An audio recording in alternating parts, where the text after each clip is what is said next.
और शुरुआत करेंगे बेहद खास खबर के साथ। सुप्रीम कोर्ट के हुक्म के मुताबिक कल यानी 31 अगस्त को आसाम एनआरसी की हतमी फहरिस्त जारी की जाएगी। वाज़ेह है कि इससे पहले एनआरसी के मुसव्विदे से तकरीबन 40 लाख अफराद के नाम गायब थे। इसके बाद जिन अफराद के नाम मुसव्विदे में शामिल नहीं थे उन्हें सुप्रीम कोर्ट के हुक्म के बाद अपनी शहरियत साबित करने का पूरा मौका दिया गया। वाज़ेह है कि वज़ारत दाखिला ने एक नोटिफिकेशन भी जारी किया है जिसमें कहा गया है कि एनआरसी की हतमी फहरिस्त में नाम शामिल न होने पर लोगों को डरने की जरूरत नहीं है।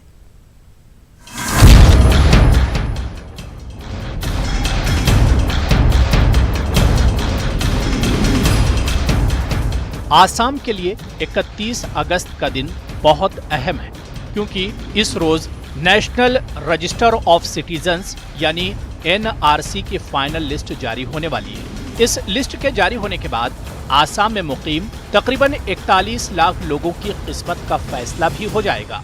एनआरसी मामले पर आसाम ही नहीं पूरे मुल्क में कशमकश की कैफियत बनी हुई है और कई जगह तो हालात कशीदा भी हैं। इस कशीदगी को देखते हुए पूरे आसाम में हाई अलर्ट जारी कर दिया गया है।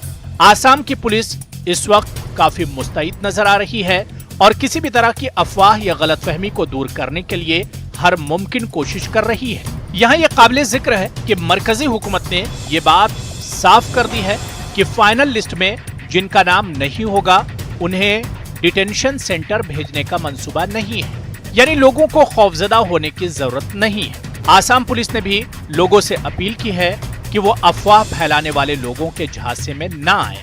जराये के मुताबिक आसाम के कुछ हसास इलाकों में रियासती इंतजामिया ने दफा 144 नाफिज कर दी है और कई चेक पोस्ट भी बनाए गए हैं ताकि किसी भी मुश्किल हालत से निपटा जा सके। दरअसल एनआरसी के खिलाफ कई जगह एहतजाजी मुजाहरे गुज़िश्ता दिनों में कई बार हुए हैं और रियासत के लोगों में खौफ देखने को मिल रहा है। लोगों के जहन में कई सवाल उठ रहे हैं। मसलन एनआरसी में नाम नहीं हुआ तो उनके साथ क्या होगा?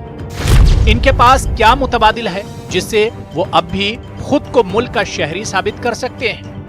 गैर कानूनी तरीके से घुस आए लोगों के साथ क्या होगा?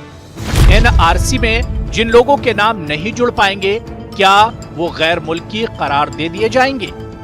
इस तरह के कई सवाल आसाम की फजा में गर्दिश कर रहे हैं। वाज़ेह है कि एनआरसी एक दस्तावेज है जो इस बात की शिनाख्त करता है कि कौन मुल्क का हकीकी शहरी है और कौन मुल्क में गैर कानूनी तरीके से रह रहा है। ये शनाख्त पहली मर्तबा 1951 में वज़ीर आज़म पंडित नेहरू के दौर में हुई थी। उस वक्त आसाम के वज़ीर आला गोपीनाथ थे। सुप्रीम कोर्ट ने 2014 में आसाम हुकूमत को एनआरसी अपडेट करने के अमल को पूरा करने का हुक्म दिया जो कि 2010 में शुरू हुआ था।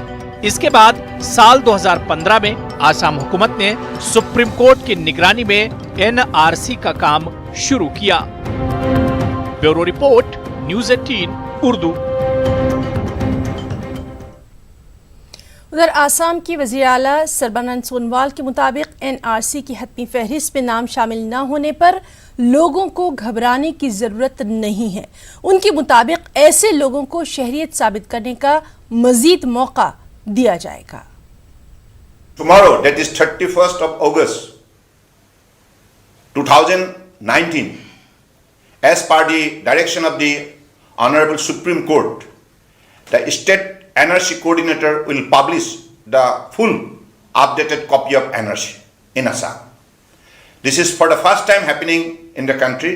In this publication, the excluded person need not have to worry. In this regard, Union Home Ministry has very clearly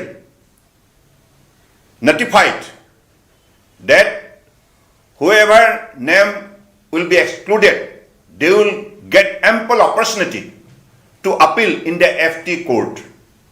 And the earlier time period was 60 days, but it has been extended for the convenience of the people for 120 days. और आसाम के DGP ने press conference से खिताब किया। इस दौरान उन्होंने पूरी रियासत में सख्त सिक्योरिटी बंदोबस्त किए जाने की जानकारी दी। 31st August, the final NRC will be published. The situation in Assam as per the law and order and other aspects, everything is calm and quiet and very, very normal. Situation is under control and proper deployment plan, proper law and order plan have been put in places. और हमारे साथ इस वक्त मौजूद हैं हमारे reporter Hrithik Kaushik गोवालपाड़ा से। ऋतिक, आपसे सबसे पहले सिक्योरिटी के बंदोबस्त जानना चाहेंगे और वहां पर किस तरह के हालात इस वक्त नजर आ रहे हैं, कल की क्या तैयारियां?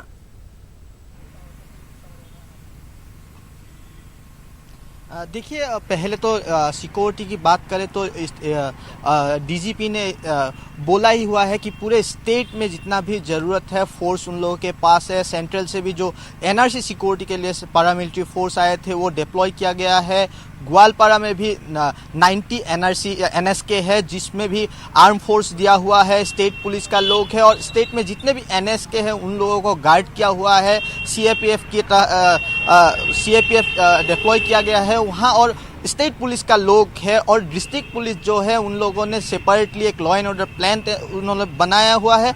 जिस तरह से कोई भी इशू हो, लॉ एंड ऑर्डर इशू हो, अगर कोई लॉ एंड ऑर्डर इशू करना चाहे तो उन लोगों को भी रोकने के लिए पुलिस के पास पूरी ताकत है। और सबसे ज़्यादा है कि प्रोपोगेंडा और फेक न्यूज़ जो सोशल मीडिया में होते हैं उनके ऊपर नज़र रखने के लिए भी डिस्ट्रिक्ट के पास जो साइबर सेल है वो मॉनिटर कर रहे हैं पूरे डिस्ट्रिक्ट में। और उसके अलावा स्पेशल ब्रांच के पास जो साइबर डोम है, साइबर डोम में ऑफिसर्स बैठे हुए हैं जो सोशल मीडिया को मॉनिटर कर रहे हैं। कोई फेक न्यूज़ या प्रोपोगेंडा या कम्युनल कमेंट सोशल मीडिया में वो लोग पब्लिश कर रहे हैं कि ऐसा कोई करे तो उनके ऊपर भी एक्शन लिया जाएगा। और यहाँ बोला गया है कि सफिशिएंट फोर्स है, सफिशिएंट मैन पावर है, कोई भी अगर लॉ एंड ऑर्डर सिचुएशन यहाँ क्रिएट हो तो उसको रोक सके।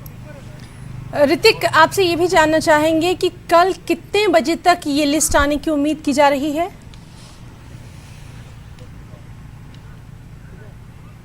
देखिए, कल जो स्टेट कोऑर्डिनेटर ऑफिस से जितना भी बोला गया है कि 10 बजे तक जितने भी एनएसके है, डिप्टी कमिश्नर के ऑफिस है, सर्कल ऑफिस है या एसडीओ सिविल के ऑफिस है, उन लोगों में ये जो हार्ड कॉपी है वो हार्ड कॉपी मिल जाएगा। और लोग जिन लोगों का नाम इसमें है उन लोगों को हार्ड कॉपी में अपना नाम देख सकते हैं और जिन लोगों का इस लिस्ट में नहीं है वो ऑनलाइन के तहत वो ऑनलाइन एनआरसी साइट में जाके वो लोग देख सकते हैं। जी ऋतिक, आखिरी सवाल, जो आम लोग हैं, जो जनता है, जो कॉमन पीपल है, उनका क्या रिएक्शन है? खासतौर से कल जो लिस्ट आएगी तो आज की रात उनके लिए कैसी रहेगी?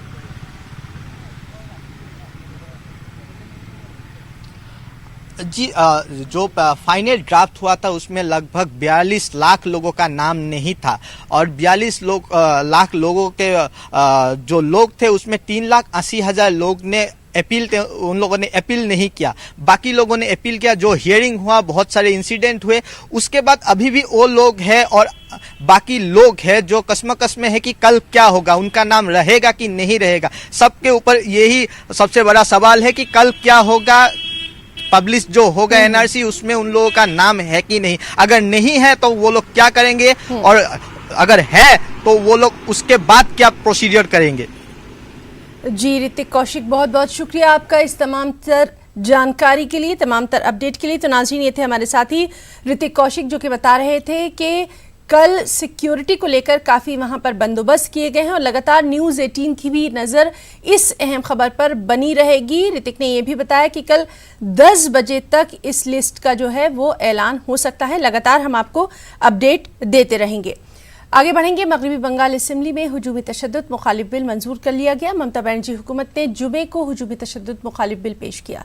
बिल में कसूरवारों को उम्र कैद की सजा रखी गई है। हुजूमी तशद्दुद मुखालिफ बिल की लेफ्ट और कांग्रेस ने हिमायत की, ताहम बीजेपी ने इस बिल की मुखालफत की।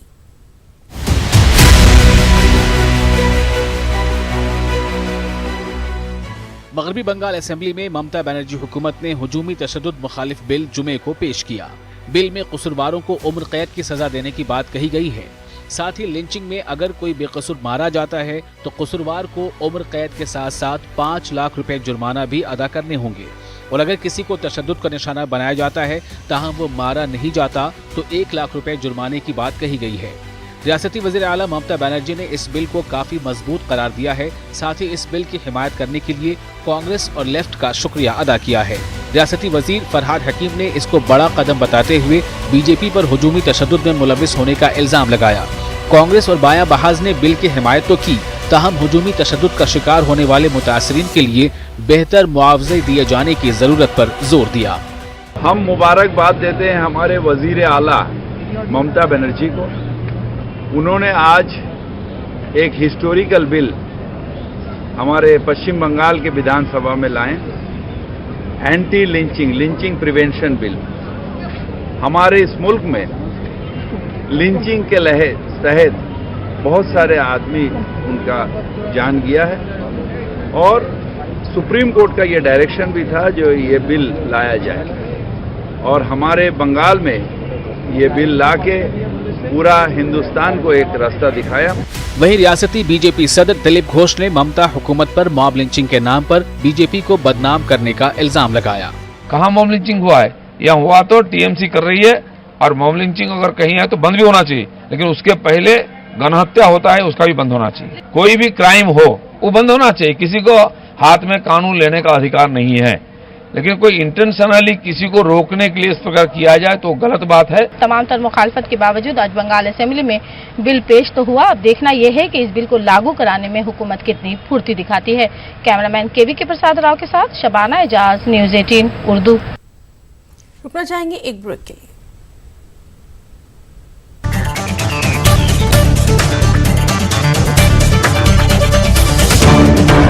ब्रेक के बाद खास बात इंडिया में आगे बढ़ेंगे। मुबैना फर्जी एनकाउंटर में तालिब इल्म के पैर में गोली मारकर जख्मी करने का एक मामला अब मेरठ पुलिस के गले की हड्डी बन गया है।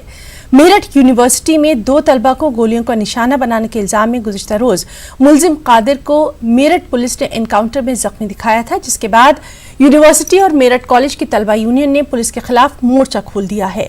छात्र सभा के जिम्मेदारान के मुताबिक 2 रोज कबल तालिब इल्मों पर गोली चलाने के इल्जाम में 3 लोगों को नामजद किया गया था, जिनमें एक नाम कादिर का भी है, जिसने कल सिविल लाइन थाने में सरेंडर भी कर दिया था, लेकिन पुलिस ने फर्जी एनकाउंटर दिखाकर मुलजिम कादिर को जख्मी कर दिया। इस मामले को लेकर अब तलबा यूनियन ने आज एसएसपी ऑफिस पर एहतजाजी मुजाहरा किया और एसपी सिटी से लेकर सिविल लाइन थाना पुलिस और एनकाउंटर करने वाले पुलिस अफसरान के खिलाफ कार्रवाई का भी मुतालबा किया।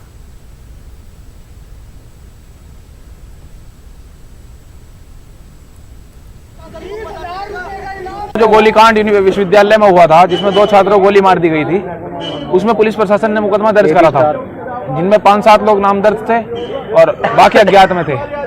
ये जो लड़का था, इसके परिवार वालों ने इस डर से कि पुलिस इसका बेवजह नाम न डाल दे, इसके साथ कोई घटना न हो जाए, उठा कर न ले जाए, केवल इसलिए इसके घर वालों ने ले जाकर थाना सिविल लाइन में इसको पेश कर दिया। उसकी सारी वीडियो भी है, एसपी सिटी साहब से बात करने की ऑडियो भी है। उसके बावजूद एसओ सिविल लाइन ने उस लड़के को ले जाकर के मुठभेड़ दिखा के उसको गोली मार दी। हमारी मांग है कि इस एसपी सिटी साहब की जो ऑडियो हमारे पास है उसको लेकर के उसकी जांच करी जाए और जो भी पुलिस अधिकारी इसमें दोषी पाया जाए उसके खिलाफ सख्त से सख्त कार्रवाई करके उनको निष्कासित। मौलाना आज़ाद उर्दू यूनिवर्सिटी के चांसलर फिरोज बख्त ने वज़ीर आज़म को एक ख़त लिखा है और इस खत में फिरोज बख्त ने दिल्ली के कौमी स्कूल को नई इमारत तामीर करने के मामले में मदाखलत की अपील की है।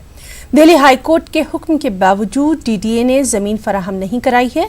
18 जुलाई 2018 को दिल्ली हाई कोर्ट ने 3 महीने के अंदर स्कूल को ज़मीन फराहम करने का हुक्म दिया था, लेकिन 1 साल का अरसा गुजर जाने के बावजूद हाई कोर्ट के हुक्म की तामील नहीं की गई। स्कूल में तकरीबन 800 तलबा व तालिबात ज़ेर तालीम हैं। वाज़ेह है कि 1976 में इमरजेंसी के दौरान स्कूल की इमारत को दूसरी बिल्डिंग फराहम करने का वादा करते हुए मुनहदिम कर दिया गया था। देखिए, मैंने उनको ख़त लिखा है, उनको यही मैंने वज़ीर आज़म साहब को रेफ़र किया है कि हम आपका जो नारा है सबका साथ, सबका विकास, सबका विश्वास, हम सब 135 करोड़ लोग उसमें आपके साथ हैं और ख़ास तौर से जो मुस्लिम कम्युनिटी है, they are looking with a lot of hope towards you. और आपने कुछ अच्छे काम भी किए हैं, जैसे गुजरात में पतंग वालों की इंडस्ट्री को ज़्यादातर मुसलमान हैं, 50 करोड़ रुपए दिए हैं। तो थोड़ा सा आप इस तरफ भी देखिए। और मैं नहीं चाहता देखिए कि ये 2 सरकारों के बीच में ये मामला उलझे। दरअसल सरकारों के बीच में ये नहीं उलझा हुआ है, एजेंसियों के बीच में उलझा हुआ है। भाई 5 मंजिला बिल्डिंग थी, बिल्कुल सदर थाने से 100 कदम दूर पे सराय खलील है, एक आबादी थी, उसके अंदर वो 5 मंजिला बिल्डिंग थी। वहीं मैंने खुद रुखसाना सुल्ताना उनको ये कहते हुए सुना था कि हम तुम्हें जल्दी से एक जगह देंगे, बिल्डिंग बनाएंगे। पता ये चला कि वो जगह जो है ना, वहाँ फ्लैट बना के डीडीए ने बेच भी दिए और आज तक इस स्कूल को ज़मीन नहीं मिली वहाँ पर।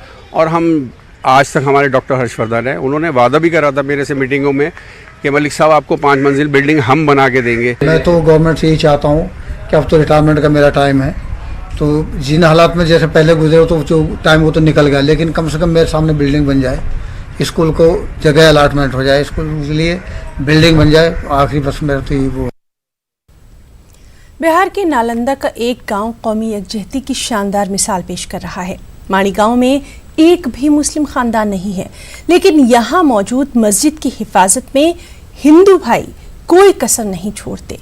और तो और यहाँ के हिंदुओं ने मस्जिद में 5 वक्त की अजान का भी खास इंतजाम कर रखा है।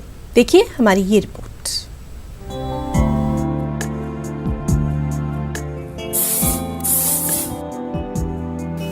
माड़ी गांव बिहार के नालंदा में वाक़ है। यहाँ पर मुसलमान तो नहीं है, लेकिन मस्जिद जरूर है। मस्जिद में पेन ड्राइव साउंड सिस्टम से 5 वक्त की अज़ां का नज़्म भी रखा गया है। कई साल से मस्जिद की हिफाजत और अज़ां का इंतजाम माड़ी गांव के हिंदू ही करते आ रहे हैं। इस मस्जिद से यहाँ के हिंदुओं को खास लगाव है। हिंदू समुदाय का लोग इसको देखभाल करते हैं। और मुस्लिम भाई? और मुस्लिम तो यहाँ एक भी नहीं है। अच्छा। मुस्लिम थे जो 100 वर्ष पहले यहाँ से पलायन कर चुके। अनजान पड़ता है, मेमोरी कार्ड इसमें सिस्टम है। अच्छा।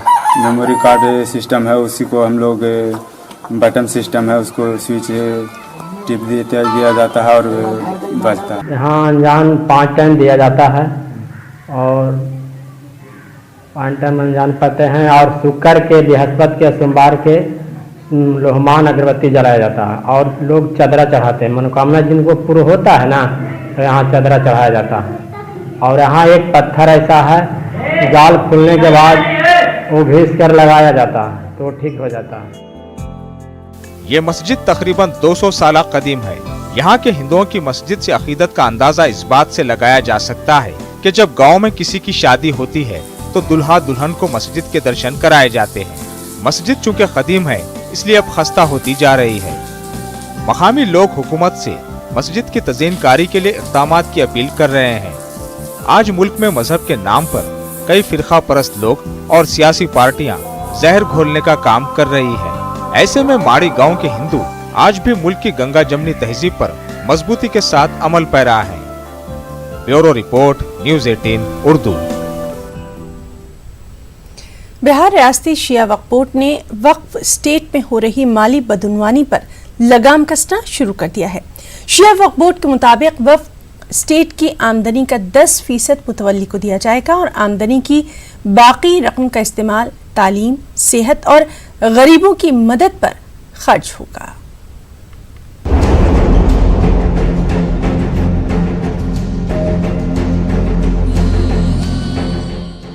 बिहार रियासती शिया वक्फ बोर्ड से 275 वक्फ स्टेट रजिस्टर्ड हैं। वाज़ेह है कि शिया वक्फ बोर्ड के एक वक्फ स्टेट की मालियत करोड़ों की है।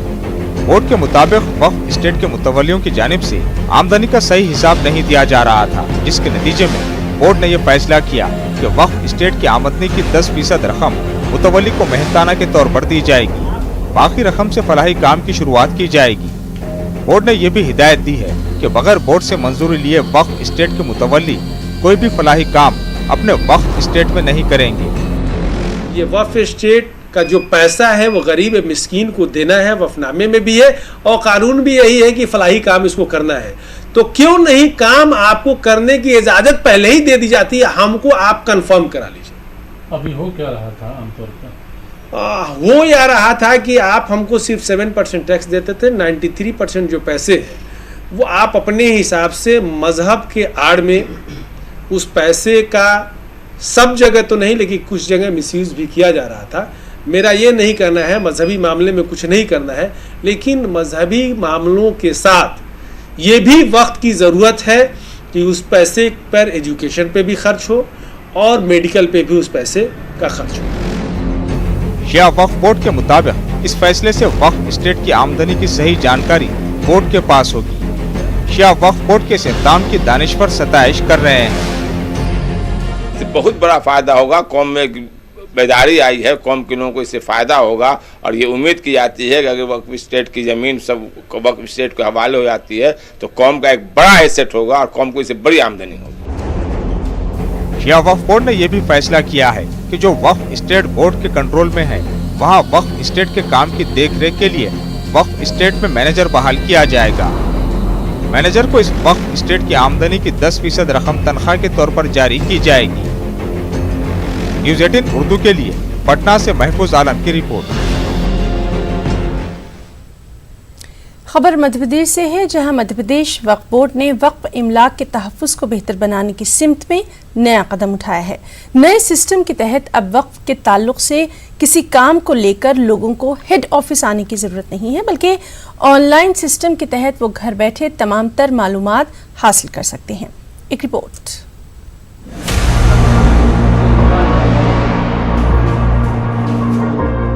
मध्य प्रदेश वक्फ बोर्ड ने अपने सिस्टम को हाईटेक करते हुए शिकायतों को ऑनलाइन दर्ज करने का आगाज कर दिया है।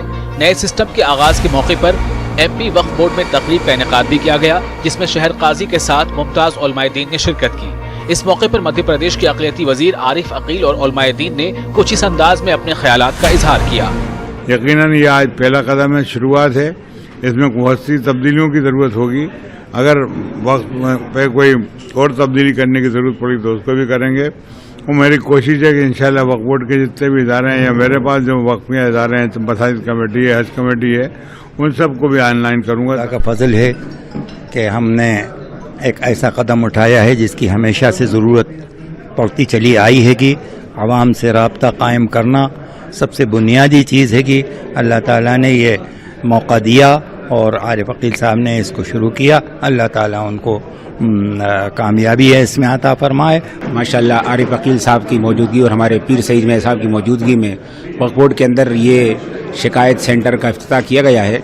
हम इस मौके पर मुबारकबाद पेश करते हैं और उम्मीद करते हैं कि इंशाल्लाह इससे तमामी लोगों को फ़ायदा पहुँचेगा और उम्मीद करते हैं कि ये इदारा अच्छी तरह से काम करके मिल्लत और कौम और वक्फ को फ़ायदा पहुँचाएगा इंशाल्लाह। मध्य प्रदेश वक्फ बोर्ड ने अपने सिस्टम को पूरी तरह हाईटेक तो कर दिया है, लेकिन अभी इसने ऑनलाइन के साथ ऑफलाइन की भी सहूलतें रखी हैं, ताकि वो इलाके जहां पर लोग टेक्नोलॉजी से वाकिफ नहीं हैं, वो वक्फ के ताल्लुक से अपनी मालूमात और शिकायत को दोनों तरह से दर्ज करा सकें। यही नहीं, बोर्ड का ये भी मानना है कि नए ऑनलाइन सिस्टम से जहां लोग अपनी मालूमात को ऑनलाइन ट्रैक कर सकेंगे, वहीं काम न करने वाले मुलाजमीन को पकड़े जाने में भी आसानी होगी। ऐसा इंतजाम किया गया है कि लोग वहां बैठ के जानकारी हासिल कर सकें या अपनी जो भी उनकी समस्याएं हैं वो यहाँ बता सकें। तो इसके लिए ऑफलाइन और ऑनलाइन दोनों तरह का व्यवस्था की गई है।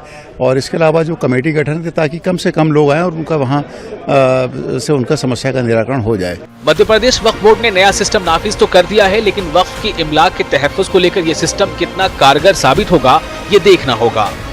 न्यूज़ 18 उर्दू के लिए भोपाल से मेहताब आलम की रिपोर्ट। जम्मू कश्मीर के टंगडार, द्रकमूल और गुरेज के 25 लड़के और लड़कियों ने आज दिल्ली में deputy army chief lieutenant general IAS घूमन से खास मुलाकात की। ये बच्चे नेशनल इंटीग्रेशन टूर का हिस्सा हैं और ये इन दिनों दिल्ली के दौरे पर हैं। इन बच्चों ने डिप्टी आर्मी चीफ से मुलाकात पर खुशी का इजहार किया। इन बच्चों का कहना यही है कि वो दिल्ली की तर्ज पर ही कश्मीर में भी तरक्की के ख्वाहां हैं।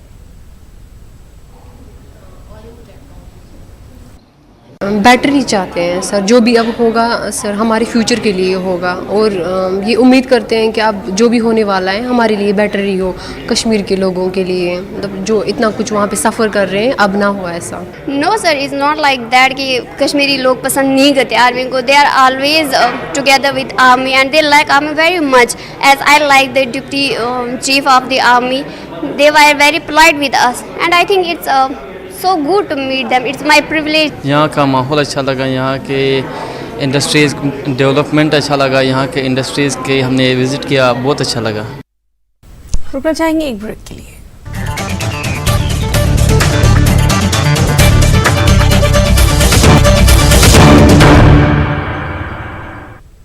ब्रेक के बाद आगे बढ़ेंगे।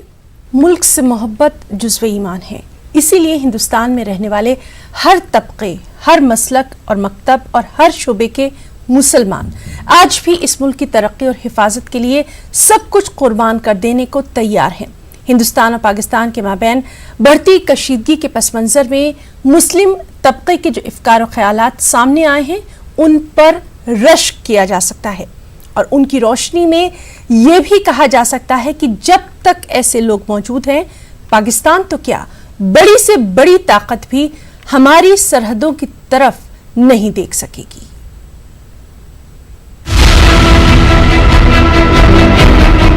मुसलमानों को आज भी एहसास है कि इस मुल्क की आज़ादी, तामीर व तश्कील और तरक्की के लिए उनके आबा व अजदाद ने अपने सर कटाए हैं, खून बहाया है, घर बार लुटाए हैं, जानों के नजराने पेश किए हैं। हम लोग यहाँ पर जितने सुकून से रह रहे हैं, पाकिस्तान में उतने सुकून से पाकिस्तानी नहीं रह रहे हैं।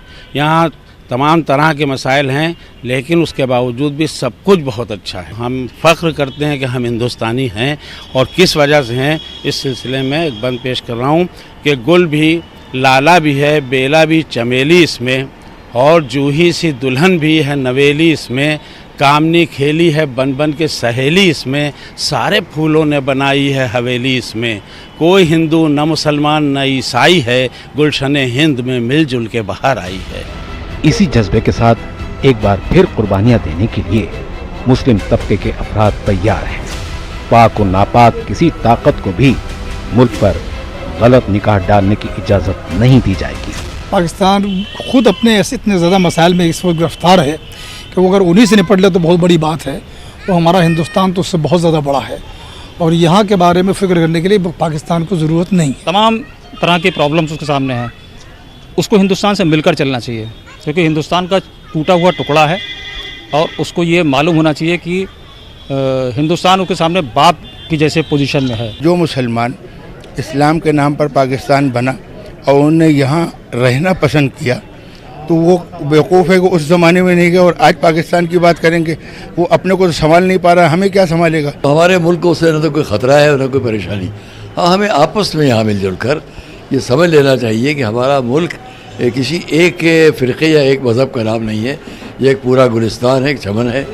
इस्लामी तालीमात में शामिल है कि जिस मुल्क में रहो उसके वफादार रहो, उस मुल्क के लिए मर मिटने को तैयार रहो।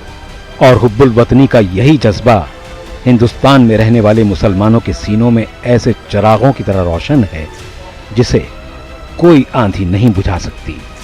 न्यूज़ 18 उर्दू के लिए लखनऊ से तारिक कमर की रिपोर्ट।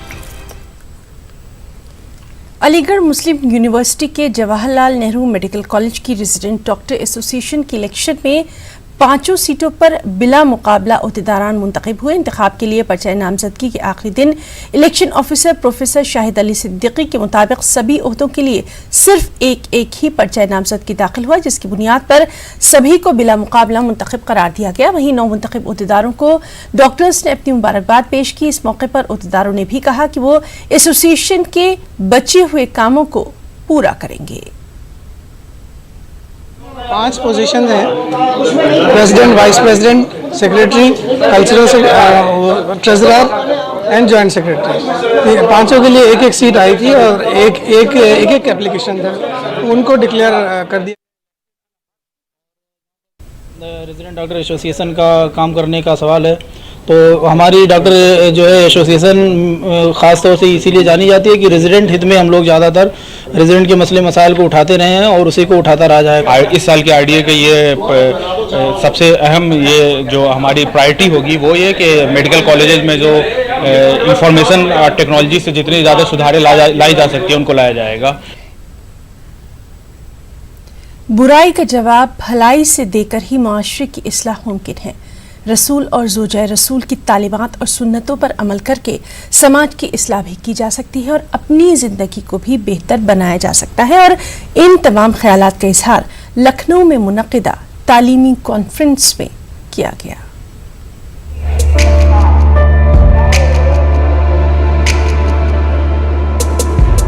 इस कॉन्फ्रेंस का मकसद उन लोगों तक मोहब्बत का पैगाम पहुंचाना है जो ज़ाती मफाद के लिए इस्लाम, अकाबिरीन इस्लाम, उलमाए कराम को ही नहीं बल्कि रसूल अकरम सल्लल्लाहु अलैहि वसल्लम, ज़ौजाए रसूल और आले रसूल सल्लल्लाहु अलैहि वसल्लम तक के खिलाफ बदकलामी कर रहे हैं। लेकिन इस कॉन्फ्रेंस में जलालत का जवाब जलालत से नहीं दिए जाने पर जोर दिया गया। हमने इस कॉन्फ्रेंस को इस वजह से मुनक़िद किया कि ताकि लोगों को अपने सही तरीक़े पर यह बताने की कोशिश करें कि उम्मुल मोमिनीन, इफ़्फ़त माब, सैयद आलम, हम सब की अम्मा जान हज़रत आयशा सिद्दीक़ा ताहिरा तैयबा रज़ी अल्लाह ताला अन्हा का मकाम और मर्तबा क्या है। कोई बुरा कहता है, कहता रहे, हमारा मामला ये कि हमने कभी भी बुराई का जवाब बुराई से नहीं दिया है। इस कॉन्फ्रेंस में उम्मुल मोमिनीन हज़रत आयशा रज़ी अल्लाह ताला अन्हा की तालीमात, उनके मुक़द्दस किरदार और अतवार पर अमल पैरा होने की तलक़ीन करते हुए ये भी वाज़ेह किया गया कि हुज़ूर अकरम सल्लल्लाहु अलैहि वसल्लम की तालीमात और सीरत मुबारक का बड़ा हिस्सा हज़रत आयशा रज़ी अल्लाह ताला अन्हा के ज़रिए दुनिया तक पहुँचा है। जिस तरह से उन्होंने दीन की, इस्लाम की खिदमत की, रसूलुल्लाह सल्लल्लाहु अलैहि वसल्लम के इल्म को, दुनिया कहती है कि आधा इल्म नबी सल्लल्लाहु अलैहि वसल्लम का हज़रत आयशा सिद्दीक़ा से दुनिया को मिला, तो इसलिए उनकी अज़मत के साथ और उनके दिल की गहराई और उनकी मोहब्बत के साथ उनके इस मिशन को आम करके उम्मत को चाहिए कि आगे इल्मी एतबार से भी आगे बढ़ें और अखलाक व किरदार और पाकीज़गी में भी उनके नक्शे कदम पर चल के उसका नमूना बने। सुन्नी मजलिस अमल ने इस तालीमी कॉन्फ्रेंस को उम्मुल मोमिनीन से मंसूब करके न सिर्फ भटके हुए बदकलाम लोगों को मोहब्बत का पैगाम पहुंचाने की कोशिश की, बल्कि ख़वातीन को भी ये वाज़ेह किया कि उम्मुल मोमिनीन की सीरत और तालीमात को अपनाकर दुनिया को गहवारा जन्नत बनाया जा सकता है। न्यूज़ 18 उर्दू के लिए लखनऊ से तारिक कमर की रिपोर्ट। और अब बात नन्ही जिक्रा की। दिल्ली के LNJP अस्पताल में मासूम मरीजा इन दिनों अपनी नन्ही अदाओं से सुर्खियों में है। अस्पताल दाखिल रहने और इलाज मुआवजे की तकलीफों के बावजूद उसकी मुस्कुराहट हैरानकुन है। दरअसल उसे साथ मिल गया है नन्ही गुड़िया परी का। आइए आप भी देखिए। ये रिश्ता क्या कहलाता है? आप भी सोच रहे होंगे कि हम किस रिश्ते की बात कर रहे हैं। जी हाँ, हम उस रिश्ते की बात कर रहे हैं जो 11 महीने की एक छोटी सी बच्ची और उसकी खेलने वाली गुड़िया के बीच में है।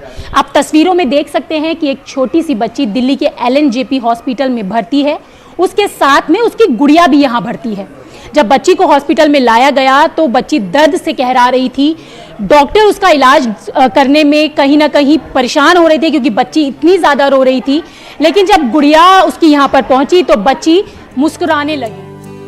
दिल्ली के LNJP अस्पताल में भर्ती 11 महीने की नन्ही बच्ची जिक्रा की कहानी बेहद दिलचस्प है। 17 अगस्त को सोई हुई हालत में बच्ची बेड से गिर गई और उसके पैर में फ्रैक्चर हो गया। इसके बाद उसे अस्पताल में दाखिल कराया गया, जहां जिक्रा का रो रोकर बुरा हाल था। तभी उसकी मां को याद आया कि जिक्रा की गुड़िया परी को अस्पताल में लाया जाए तो जिक्रा चुप हो जाएगी, और हुआ भी ऐसा ही। 11 महीने की मासूम बच्ची जिक्रा और उसकी गुड़िया के बीच ऐसा रिश्ता है कि डॉक्टर उसके रोने से बेहद ज्यादा परेशान थे और सोच में थे कि किस तरीके से बच्ची का इलाज किया जाए। तभी उसकी गुड़िया परी को देखते ही बच्ची रोते रोते एकदम से मुस्कुराने लगती है। जी असल में भाई ये बेड पे खेल ली थी तो बच्चे भी खेल लेते हैं। असल में इनका पैर फिसल गया और ये बेड पे से नीचे गिर गया। असल में जी बच्ची कभी हमेशा हाथों पे रहती थी जी। और ये कभी एक जगह बच्चा तो आपको भी पता टिकता नहीं है, तो ये असल में बच्ची परी इनके पास ही लेटती थी। हमने इस गुड़िया का नाम परी रख रखा है और हम इसे प्यार में डोल है, हम इसे परी कहते हैं। तो इस कारण इनकी मम्मी ने गुड़िया को यहाँ पर लाई और इसको टांगा तो जब जाके संभली है यहाँ पर। डॉक्टर तो ये कहते हैं कि जब जिक्रा को इंजेक्शन लगाना होता है तो पहले परी को लगाना पड़ता है। जी यस, और असल में आके पहले उससे प्यार करते हैं, मतलब क्या कि उसको ऐसा एहसास हो कि मेरे साथ कोई है। इसे लगता है कि मेरा छोटा बेबी है, मतलब कुछ भी हम करते हैं सबसे पहले हम इसको करते हैं अपने छोटे बेबी को, फिर इसे लगता है मम्मा इसे प्यार करती है, फिर हम उसको करते हैं।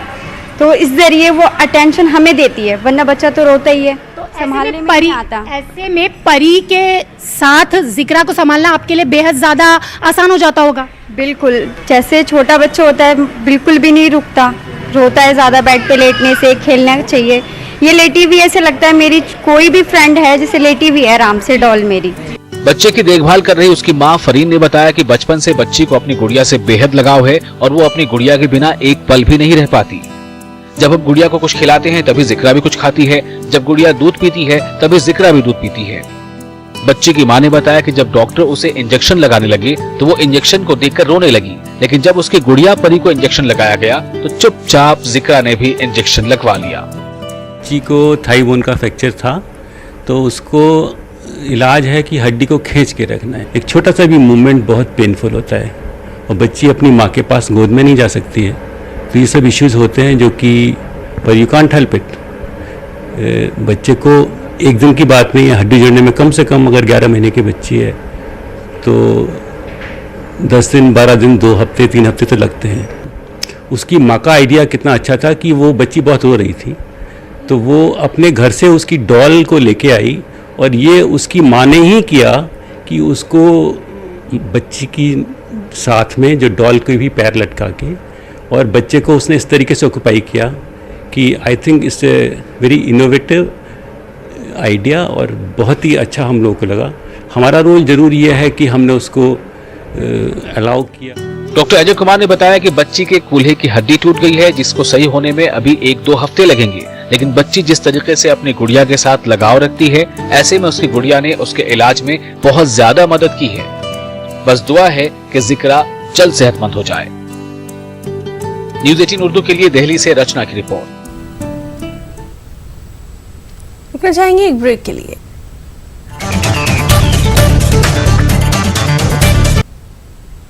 और अब बात माह मुहर्रम की तैयारियों की। मशरक़ैन है ये अर्श एहतिशाम है, नबी का नूर ऐन है ये क़िबला-ए अनाम है, हुसैन है इमाम है, इमाम है हुसैन है।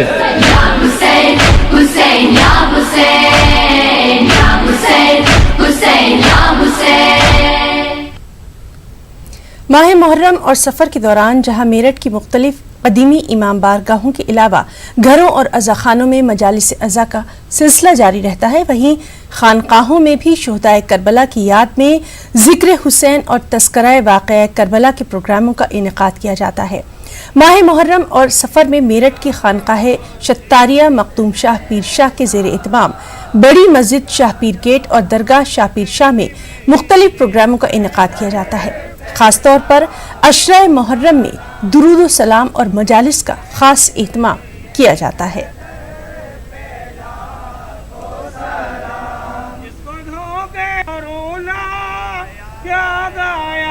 खानकाही लोग जो हैं वो चांद नमूदार होते के साथ ही ग़म हुसैन मनाना शुरू कर देते हैं।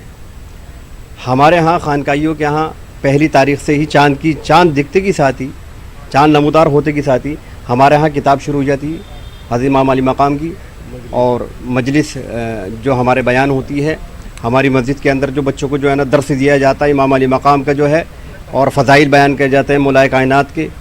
पूरे सफ़र महीना तक 40 रोज़ तक हज़रत इमाम अली मकाम, इमाम हुसैन अलैहिस्सलाम और हज़रत मौलाए कायनात का ही जिक्र होता है। और दरगाह शरीफ के अंदर पहली तारीख से ही इंशाअल्लाह और रहमान लंगर हुसैनी शुरू हो जाएगा, और सलातो सलाम दुरूद पाक का नजराना इमाम अली मकाम की बारगाह में पेश किया करते हैं हम सब।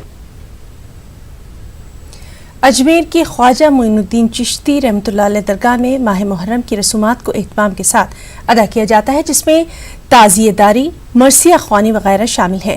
ताज़ियेदारी के लिए इस्तेमाल होने वाली चौकी की रस्म चांद की 29 तारीख को अदा की जाती है। इसके साथ ही माह मुहर्रम में मातम का सिलसिला शुरू हो जाता है। चांद की 29 तारीख को अजमेर में झालरे के पानी से चौकी को धोया जाता है। बताया जाता है कि ये रस्म सिर्फ अजमेर दरगाह में ही अदा की जाती है। जिलहिज की 28 से 12 मुहर्रम तक दरगाह में कव्वालियों का सिलसिला भी थम जाता है। मुहर्रम के 10 रोज दरगाह में शुहदाए करबला पर बयान और मरसिया ख्वानी के प्रोग्राम मुनक़िद किए जाते हैं। ख्वाजा अजमेरी की दरगाह में दुनिया भर से मुहर्रम के मौके पर अज़दार पहुँचते हैं। चांद की 28 तारीख है, आज से जो महफिल कव्वाली समा यहाँ होते हैं ख्वाजा साहब के दरबार में, ये बंद हो जाएंगे और 13 मुहर्रम के बाद में दरबार में कव्वाली की शुरुआत होती है। और इसमें चांद दिखने के बाद ख्वाजा गरीब नवाज़ की बारगाह में मजलिसें शुरू हो जाती हैं और चांद रात के लिए यहाँ पर चौकी धोई जाती है इमाम हुसैन की, और ताजी शरीफ भी चांदी के निकाले जाते हैं और यहाँ पर मस्जिद से नात महफिल सब शुरू होती है। तो कव्वाली का माहौल जो है 28 तारीख के बाद बंद हो जाता है, मतलब फिर तीजे की पाता के बाद में दोबारा चालू होता है। ये बरसों से चली आ रही है प्रथा, तो हम लोग भी इसी को निभाते हैं। इस दौरान क्या होता है? इस दौरान मरसी वगैरह पढ़े जाते हैं और कव्वाली नहीं होती, कव्वाली तीजे की पाता के बाद में ही। मुहर्रमुल हराम का मुक़द्दस और मुकर्रम महीना की इब्तिदा होने जा रही है। यकम मुहर्रम ता 12 मुहर्रमुल हराम तक जमी हुजूर खुद्दाम सैयद ज़ादगान गरीब नवाज रज़ियल्लाहु ताला की जानिब से ये तमाम मजलिसें मुनक़्क़िद की जाती हैं, जिसमें ये ताजी शरीफ की सवारी 8 मुहर्रमुल हराम को निज़ाम गेट से बाद मामूल आस्ताना आलिया सवारी होती है और 12 बजे रात को छतरी गेट पे रख दिया जाता है। इसी तरह 9 मुहर्रम हराम को सवारी होती है, बाद मामूल आस्ताना और इमाम बाड़े में रख दिया जाता है। और 10 तारीख को बाद मामूल आस्ताना आलिया सवारी होती है और पूरी रात ताजी शरीफ की सवारी होती है। सुबह फजर की नमाज के बाद इसको शराब कर दिया जाता है। मुहर्रम का महीना आते ही नोहा ख्वानी की तैयारियां शुरू हो जाती हैं। नोहा ख्वां या तो असखुद नोहा तहरीर करते हैं या फिर मुख्तलिफ शोरा से पुरअसर और बेहतरीन नोहे कलमबंद कराते हैं। नोहा ख्वां अदब के फ़न के एतबार से इन नोहों की पुरसोज तर्जें तैयार करते हैं और इनकी मशक करते हैं, जिससे अदब की चाशनी भी बरकरार रहती है और करबला की तशहीर भी ऐसी पुरअसर हो जाती है कि मंजर को याद करके आंखें ही नम हो जाती हैं। पेश है हमारे नुमाइंदे मुनीर हुसैन हुर्रा की ये खास रिपोर्ट। आप ये रिपोर्ट देखें। मुझे इजाजत दें। आदाब।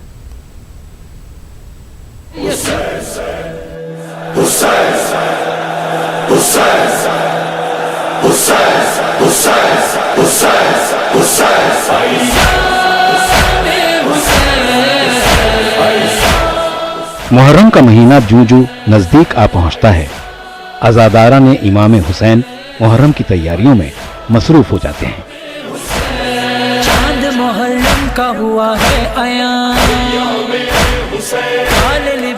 सड़कों पर सियाह परचम लगाने से लेकर मजलिसों के इंतजाम के हवाले से अज़ादार काम में मशगूल हो जाते हैं। इस दौरान नोहा खानी की तैयारियों का सिलसिला भी शुरू हो जाता है। नोहा खां मुख्तलिफ शोरा से मुख्तलिफ मौज़ूआत पर नोहे तहरीर कराते हैं। शोरा भी मरसिया, सलाम और नोहे लिखने में सरगर्दा रहते हैं। नोहा एक अदबी सिन्फ है और वादी कश्मीर में नोहा खानी को एक तारीखी हैसियत हासिल है। कश्मीर में नोहे की तैयारियां हर शिया आबादी वाले इलाके में होती हैं। नोहे की तैयारी बाज़ाब्ता तौर पर फन और अदब के तहत मखसूस मश्क के साथ की जाती है।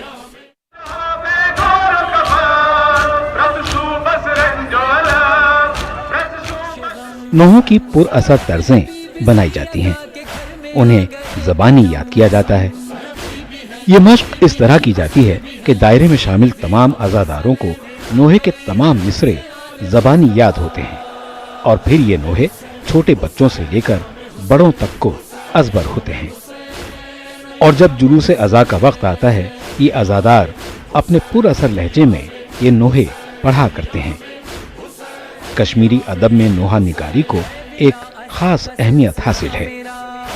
नवहा चूँकि एक अदबी सिनफ है और कश्मीर में ये पिछले सैकड़ों सालों से जब से आज़ादारी शुरू हुई है तो नवा का एक सिलसिला चलता आ रहा है। तो इसकी तैयारी के लिए मुहर्रम से पहले ही जो हमारे नौजवान हैं वो मुख्तलिफ शोरा के पास जाकर वो नवे लाते हैं और फिर उसे एक ख़ास तरन्नुम में ढाल कर इस तरह से उसकी वो तैयारी करते हैं कि उसमें वजुद का समा हो, उसमें अज़ा का समा हो। असनाफ़ी सखन में नवा भी एक अहम सिनफ है जो मंसूब है करबला के वाक़ात के साथ। जिस तरह मरसिया लिखी जाती है करबला के हवाले से, उसी तरह नवाखानी भी की जाती है और नवाखानी अदब में एक अहम शोबा है इस सिनफ के तौर पे। नोहा ज़्यादातर जलसों में अलम या जरी उठाते वक्त तर्ज में पढ़ा जाता है। जुलूस अज़ा में एक नोहा खां होता है और बाकी मजमा मिसरों को दोहराता है। कश्मीर में आज़ादारी के जुलूसों में अलग अलग दायरे होते हैं जो अलग अलग गांवों और अलग अलग इलाकों से ताल्लुक़ रखते हैं। जब मुहर्रम नज़दीक आता है तो मतलब कुछ महीने होते हैं, 1 मंथ होता है, तो फिर हम मुख्तलिफ़ नोहा खानों के पास जाते हैं, जो बड़े बड़े नोहा खाने शोरा हैं, हम उनके पास जाते हैं, नोहा लिखवाते हैं उनसे। फिर हम वो नोहा मतलब अपने मोहल्ले में लाते हैं, अपने गांव में लाते हैं। फिर बुज़ुर्गों और बड़ों को, छोटों बच्चों को ला के हम दरसगाह और इमाम बारगाह में उनको प्रैक्टिस करते हैं। काफ़ी अच्छा कलाम हम नोहा खां हज़रात ढूंढते हैं ताकि हम जुलूसों में उस नोहा को पेश करें, और उस नोहा की मशक बहुत दिनों पहले ही की जाती है ताकि सभी लोगों के जहन में रहे कि नोहा कैसा है, इसकी कंपोजिशन कैसी है, इसकी शायरी कैसी है। तो बाद में यही नोहा मुहर्रम के जुलूसों में पढ़ा जाता है। नोहा खानी से करबला के वाक़यात और इमाम हुसैन के पैगाम की तशहीर होती है। मुस्लिम और गैर मुस्लिम शोरा और दानिशवरों ने करबला पर कलम फरसाई की है। शायरी में करबला के इस्तेआरात का इस्तेमाल अब आम है। दुनिया की बेशतर ज़बानों के अदब में वाक़े करबला को एक ख़ास मर्तबा हासिल रहा है।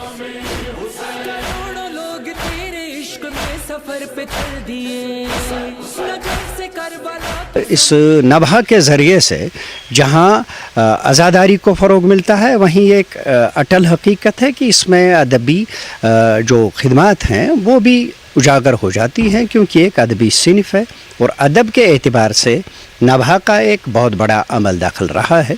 इसमें जिस तरह से तशबीहात और इस्तिआरात और दीगर अदबी उमूर का इस्तेमाल होता है वो काबिल दीद भी है और काबिल सदाइश भी।